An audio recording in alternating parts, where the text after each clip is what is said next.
யெகோவாயிரு பிரேற்றின் வழியாக தேவநாமம் மகிமைப்படுவதாக. உங்களையும் வெல்கம் பண்றேன். பிரியமானவர்களே, தேவனாகிய கர்த்தர் உண்டாக்கிய அனைத்து படைப்புகளையும் அவர் நல்லதென்று கண்டார். அதுவும் அவை நன்றாய் இருந்தது. அது மட்டுமல்ல, நல்லவைகளை தான் ஆண்டவர் சிருஷ்டித்தாங்க. ஆனால் அதையும் மீறி பாவம் என்ற ஒன்று உலகில் செயல்படுகிறது. வெளிச்சம் உண்டாக கடவுது என்றார், வெளிச்சம் உண்டாயிற்று. அதுவும் நல்லதென்று கண்டார். ஆனால் ஆதியாகமம் 1:4 பார்க்கும்போது இந்த வெளிச்சத்தையும் இருளையும் தேவன் வெவ்வேறாக பிரித்தார்னு பார்க்கலாம். ஏன்னா வெளிச்சம், அதாவது ஒளி என்பது தேவன், அவர்ல இருள் இல்லை. எனவே அவரது சாயலின்படி உண்டாக்கப்பட்ட நாமும் இருளில் நின்று விலகி ஒளியாகி அவருக்குள்ள செயல்படணும். ஒரு மனிதன் இந்த ஒளியிலிருந்து இருள்ல செயல்படும் போதுதான் அங்க பாவமும் செயல்படுகிறது.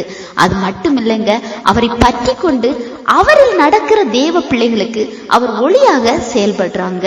எனவே நமது வாழ்க்கையில எது வேணும் என்பது நம்ம கிட்டதான் இருக்கு. 2 வழிகள் நமக்கு முன்பாக இருக்கு. வெளிச்சம், அடுத்ததாக இருள். இருள்ல நடக்கிற ஒரு மனிதன் கண்டிப்பாக இடறி போவான். அது அவனை தேவ சித்தத்தின்படி செயல்படவே விடாது.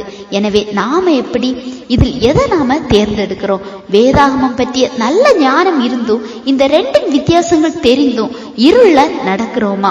இந்த வெளிச்சமானது தேவன் முன்பாக நல்லது. அவர்தான் அந்த வெளிச்சமே. அவரில் பிரயாசப்படும் போது உங்க வாழ்வின் இருளான காரியங்கள் மாறி அவர் உங்களுக்கு ஒளியாக செயல்படுவார். இருளான ஆசீர்வாத தடைகள் மாறி ஒளியான நன்மைகள் உண்டாகும். எனவே அதை தேர்ந்தெடுப்பது நமது கையில தான் இருக்கு.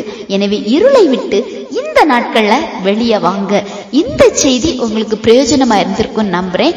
ஆண்டவர் தாமே உங்களை ஆசீர்வதிப்பாராக.